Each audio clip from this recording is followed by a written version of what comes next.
ఇదే కదా నీ కథ ముగింపు లేనిదై సదా సాగదా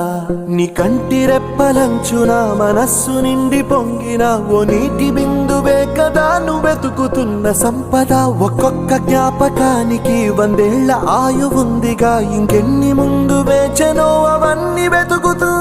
పదా మనుష్యులందు నీ కథ మహర్షిలాగా సాగదా మనుష్యులందు నీ కథ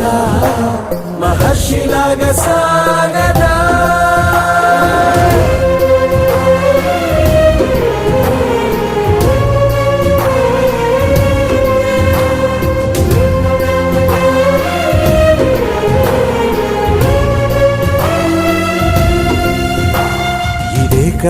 ఇదే కదా నీ